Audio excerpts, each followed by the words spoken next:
Hi, I'm Dennis RELOJO-HOWELL, founder of Psychreg and a psychology YouTuber.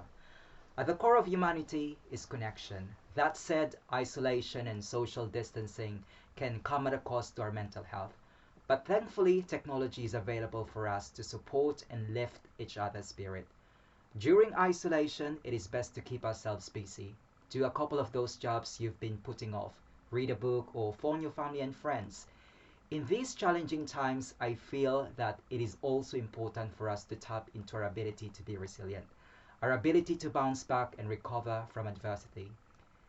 Just the other day, an insightful piece was published on Psychreg.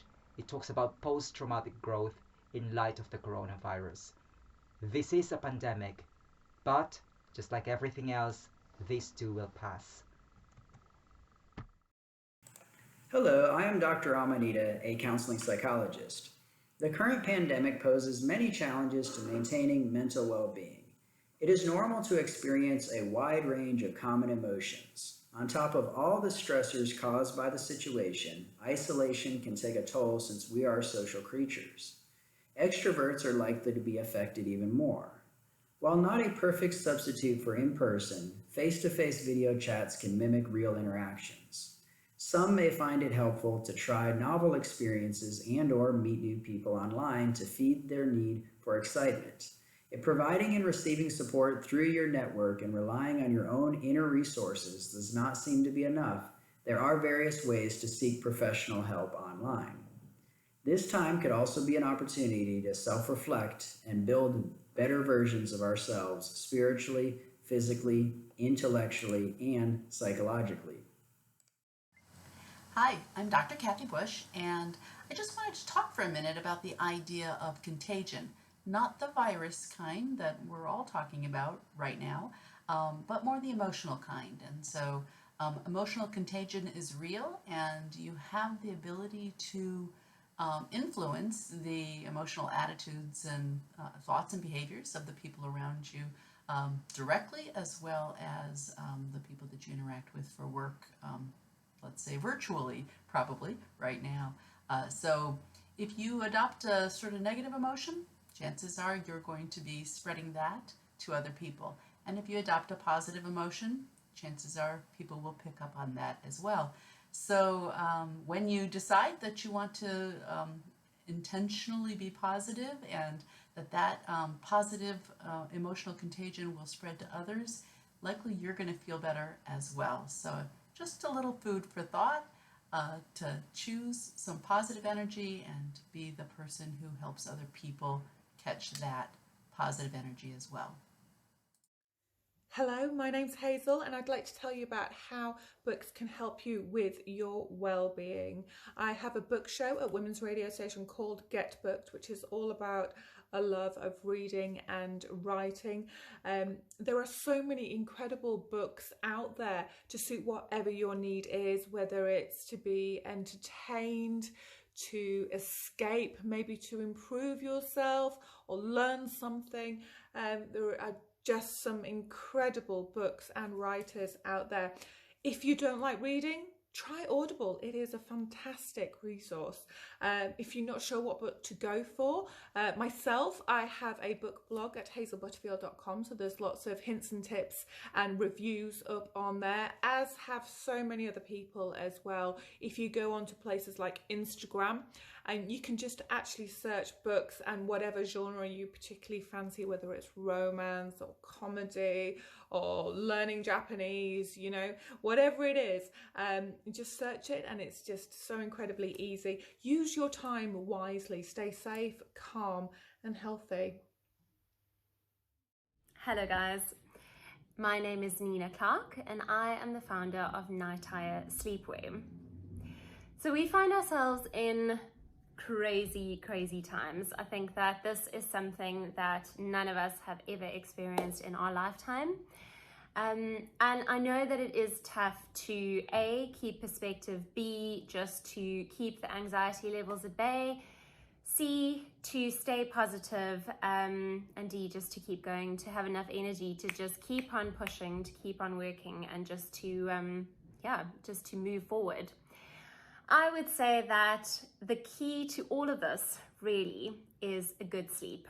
I run a sleepwear brand and I'm a huge sleep enthusiast, and so for me, I think that is honestly the key to success.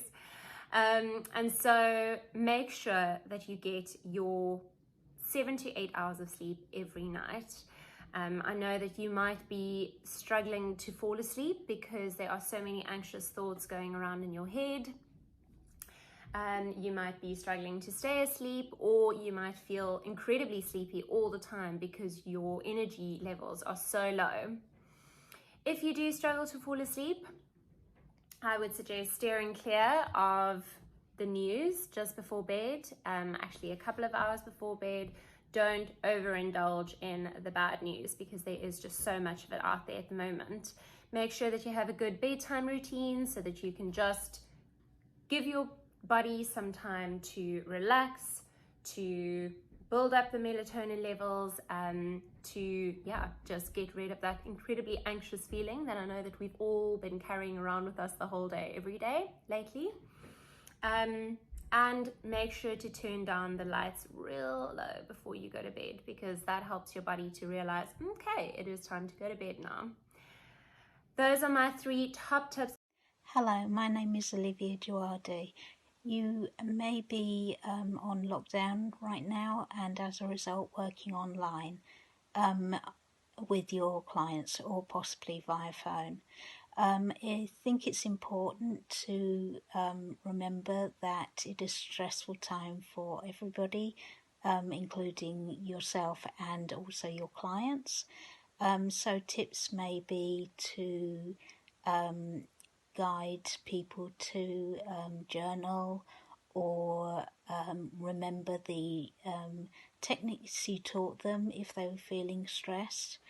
And also remember that if there is trauma, then those experiences may be highlighted at this time as well for your clients. There is ACTO online counselling and supervision if you need help. Hello, my name is Graham Godfrey from Passionate About Business. I'd like to share something with you that may help reduce any anxiety that you might be suffering. It really works because on occasions I suffer from anxiety, and this is the exercise I use to control my fear. It's a 10-second exercise. So just about thinking. Think about a person that's in the room with you right now, or think about a family member or a friend, and wish them 2 things. I wish for this person to be happy, and I wish for that person to be happy. And that's the 10-second meditation completed. Feel the joy of loving kindness, change your state of mind, and feel less anxious. Complete this thought once every hour for 8 hours for 10 seconds a time. And that's 80 seconds of thinking. I hope it helps. Hi there, my name is Dr. Martin Graff, and in this time where we all have to stay at home, I just sort of try to give you some tips on how you can maybe become a little bit better at online dating, which is my kind of research field, which is what you can do, I guess, spend the time doing while we're all isolated at home. You can do things like perfecting your profile picture and perfecting your actual profile as well. You can look at the profiles of other people perhaps and see what is out there.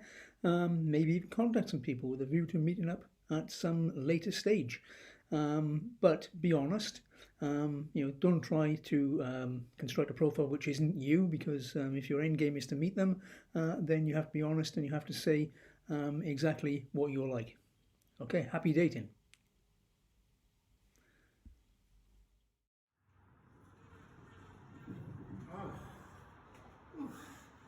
COVID-19. What's that all about? Come with me. I'll tell you. Oh, by the way, Jay Peters, author of the book Wells High School, First Diagnosis. So come inside my apartment. This has always been a space of health, healing, happiness. Listen, most important thing you gotta do, wash your hands. Remember, this is a time to connect with yourself, to be in your own home, to really connect with your innermost self in a very healthy way, not a place of solitude, not a place of despair, but just be creative. Think of all the ways of being happy around yourself, connecting with others, but in a way that keeps to social distancing. But remember, never give up, because you only have one life, so be yourself and be happy always. So currently, especially for those of us that are parents, we're living in a time that is kind of scary. There's a lot of negative information out there, a lot of things that are pretty frightening. Frightening for us as parents, but also frightening for our children. I think it's important to acknowledge that although these kinds of scary things can cause stress and all sorts of different problems, what we know actually from the literature and from the scientific studies that have been done in the past is that even when bad things happen, when difficult things happen, whether that's situations like health crises or traumas, any kind of event which really threatens us, that of course it can cause problems, but actually it also is an opportunity for growth. One of the things that we find through things like post-traumatic growth literature and some of the studies on resilience is that people, even in the midst of difficult circumstances, have the opportunity to change, and change for the positive, not just for the negative. They have the opportunity to see their own abilities, to appreciate the relationships that they have, to grow, both maybe even in their spirituality or in their sense of self. And so really these opportunities come from hardship. It is in the difficult times that we live that the opportunity for growth emerges. And I would say use this opportunity as parents to invest into yourself, invest into knowing more about what you do well, knowing more about your own dreams and hopes, and also to invest in your children. And so you are probably self-isolating and quarantined with your children right now. Use the opportunities that you have, the time that you have with them, to give them the opportunity to grow. So maybe it's learning a new language. Maybe it's trying out some kind of exercise or trying out some new skill. Give this time as a gift to your children for them to grow and to grow with them. And if both of you can focus on those opportunities and those potentials, you're going to be able to navigate some of the scary things a lot better. Hi, I'm Susan MAURY, and I'm completing a PhD in music psychology at Monash University. At this time, a lot of us are isolated and unable to socialize in the ways that we're used to doing. And it's become critically important that we deliberately look after our mental health. Music is an accessible but powerful tool that we can use to do this. It activates the reward system in our brain and can improve our mood in a very short amount of time, provided we're listening to something we enjoy and is positive. Importantly, recent research has also shown that it serves as a sort of a proxy for when we can't socialize. It makes us feel more connected to other people. And if you've seen some of the virtual choirs online, it's a great time to try one out. Singing in a virtual choir has been shown to make people actually feel more socially connected than singing in a physical choir. Hi, I'm Noel, psychotherapist, and one of the presenters at Men's Radio Station. They've asked me to do a short video on some tips for surviving this period of time, psychological survival tips. There's a lot of conversation, isn't there, about social distancing and isolation, etc., and people ensuring that they shouldn't lose contact with each other. Well, I think one of the big problems that we're going to struggle with is not that, but it's the fact that we're going to be in very close proximity to, for most of us, to our families, our loved ones, our kids, etc. We're going to be in more proximity than maybe we really want for the next few months. And that is where the stresses and strains are going to come. So I'm going to give you a very simple relationship survival tool, and it's called forgiveness. There's going to have to be an awful lot of forgiveness. You know, they're predicting that either we're going to get a lot of babies in 9 months' time or a lot of divorces. Be one of them. Choose which one. And I think if you learn forgiveness for yourself when it all overwhelms you, and other people when it all overwhelms you, you'll be out of the divorce side of things and maybe into the growth of your relationship side of things. So that's my key tip today. Forgive, forgive, forgive. See you soon on Men's Radio Station. Dr. CM Sintz here, the Breakup Doc, here to give you a quick tip about how to manage your mental health in this time of crisis. And my tip is this: what was unhealthy before this all happened is still unhealthy. What was toxic is still toxic. A lot of times when we are anxious or we are afraid or there's the unknown, or even sometimes when we're just bored, we run to unhealthy behaviors. That might mean an ex. That might mean a relationship that just ended. And because you're scared, or because you need something familiar, or you need something to pass the time because you're bored, you call up that ex, or that ex starts calling again. What was unhealthy then is still unhealthy now. Take this time to re-engage with self and practice self-care and healthy behaviors. Hello, I'm Dr. Tara Peters, and I want to encourage you today to choose optimism. I know that there's lots of anxiety right now. I know that our lives may be turned upside down right now with the coronavirus pandemic and the uncertainty that brings with it. But I want you to also remember that you and I can choose. We know from research that scientists estimate that we make thousands of decisions every single day. And so I want to encourage you to make a decision to be optimistic. And so how might you do that? Well, one, start your day with a gratitude journal. Start writing down all the things that you have to be thankful for. Two, I would encourage you to help somebody else. Give you an example. When you're in the grocery store and you know the clerks are under a lot of pressure right now, how about asking them how they're doing? How about buying them some bottled water just to do something kind for someone else? And then third, I would encourage you to focus on your future.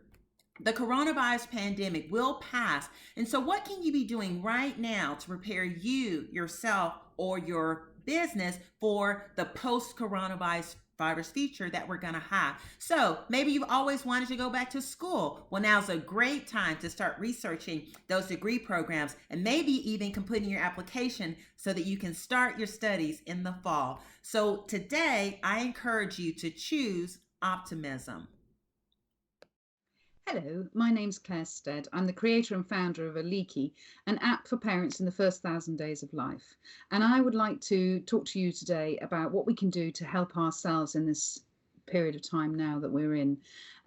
There's much to celebrate as we stay home, although I think we also need to acknowledge that it can be quite tricky, particularly as a parent of young children. So it's about being busy with your children, finding time in the day, each day, to play with them. But in order to make this successful, I think we need to all put structure into our day. And so by helping yourself, setting your day out with structure, you'll find it much easier. It might be a really good idea with little babies and toddlers to have an activity bag and have lots of different activities in the bag. Maybe you just write them on a piece of paper and put them in and pull them out, and then you can structure your day. Maybe you find 10 of those or 5 of those each day, and then the baby in you and the toddler in you know what you're going to be doing throughout the day. Also, finding little things around the house to entertain your child is going to be really useful. The one last tip I'm going to give you is keep the conversation open with your partner, because it's very easy in this environment to get the resentment going between you. Maybe make a list of all of the jobs around the house and copy that, and both of you put against that who you think currently is doing all of those jobs, and that will just highlight and give you an area of conversation with each other about how you're going to make this work effectively with each other now that you're all at home and in confined space, and try really hard to keep it calm, keep happy, and see the positive side of this. This is giving us a wonderful opportunity to really, really bond as families, and that bonding is going to last a lifetime. So I really, really wish you well in all of this. If you need some ideas for activities to do, the Oliiki app is out on the app stores and has got over 1,000 activities to do. But more importantly than that, it's about spending time together and finding the positives in it and being happy together. Thanks ever so much. Bye. Hi, I'm Anne Whitehouse. I'm an author and empowerment expert, and I'm going to show you my Pull Back Your Power technique. This is really useful for bringing down stress, fear and anxiety and doing it really quickly. At the moment, all the fear in the world has your power, and we're going to get it back. So close your eyes and imagine reaching out and grabbing your power as if it's a big beach ball and pulling it away from the fear, pulling it back towards you and taking it right into your body. And when it's there, focus all of your attention on that energy of your power. Focus, focus, focus. And the longer you hold that focus, the more your mind will begin to feel safe, your anxiety will go down, your fear will go down, and you will feel better and calmer.